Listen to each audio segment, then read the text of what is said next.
زندگی وہ واحد پودا ہے جس کا بیج زمین کے اوپر لگتا ہے اور پھل زمین کے نیچے ملتا ہے۔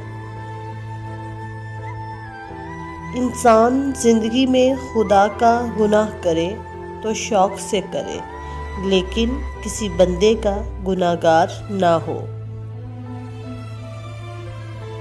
ہمارے ساتھ یہ بڑی بدقسمتی ہے کہ ہمیں بازاروں میں جانے کا وقت مل جاتا ہے، تفریح کے لیے وقت مل جاتا ہے، دوستوں سے بات کرنے کا وقت مل جاتا ہے، لیکن اپنے ساتھ بیٹھنے کا، اپنے اندر جھانکنے کا کوئی وقت میسر نہیں آتا۔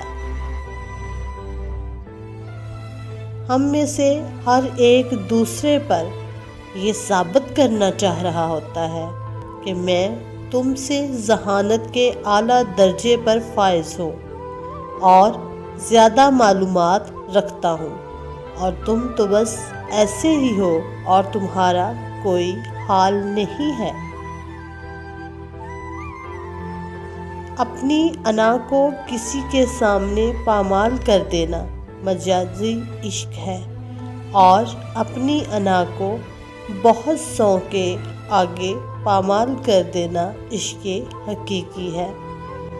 جب انسان کا علم لا حاصل رہتا ہے تو وہ دریا کو چھوڑ کر سمندر کا پیاسا بن جاتا ہے، چھوٹے راستے سے ہٹ کر بڑے مدار کا مسافر بن جاتا ہے۔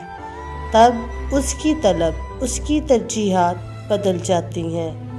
جب زندگی کے معاملات اڑ جائیں، سمجھ جاؤ تم نے دوسروں کے معاملات اڑائے ہوئے ہیں۔ آسانیاں دو، آسانیاں ملیں گی۔ ضرورت سے زیادہ اچھے بنو گے تو ضرورت سے زیادہ استعمال کیے جاؤ گے۔ انسان واحد ایسی مخلوق ہے جس کا ذہن الفاظ میں ہوتا ہے۔ مطمئن اور پرسکون زندگی وہی لوگ گزارتے ہیں جو امیدیں آسمان میں بسنے والے رب سے رکھتے ہیں۔ انسان ایسا غافل منصوبہ ساز ہے جو اپنی ساری پلاننگ میں کبھی اپنی موت کو شامل نہیں کرتا۔ ہماری نظر دوسروں کے چھوٹے چھوٹے عیبوں پر ہوتی ہے، اپنے بڑے بڑے عیب دکھائی نہیں دیتے۔ اپنے بدن پر سانپ بچھو لٹک رہے ہیں، ان کی پرواہ نہیں، اور ہم دوسروں کی مکھیاں اڑانے کی فکر میں ہیں۔ اگر لوگ اپنی گفتگو سے غیبت، تہمت اور بہتان نکال دیں تو باقی صرف خاموشی رہ جاتی ہے، جو ایک بہترین عبادت ہے۔ پھل نہ درخت کی ڈال کو لگتا ہے، نہ اس کے مضبوط تنے کو۔ پھل جب بھی لگتا ہے لرزنے والی کمزور سی رکوع میں جھک جانے والی شاخ کو لگتا ہے۔ جب بول نہ پاؤ تو رب کے آگے رو لیا کرو، وہ سب جانتا ہے۔ لباس قیمتی ہو یا سستا، گھٹیا کردار کو چھپا نہیں سکتا۔ نزدیک سے آنے والی آوازوں میں سے سب سے قریب ترین آواز ضمیر کی ہوتی ہے، لیکن کم ہی لوگوں کو سنائی دیتی ہے۔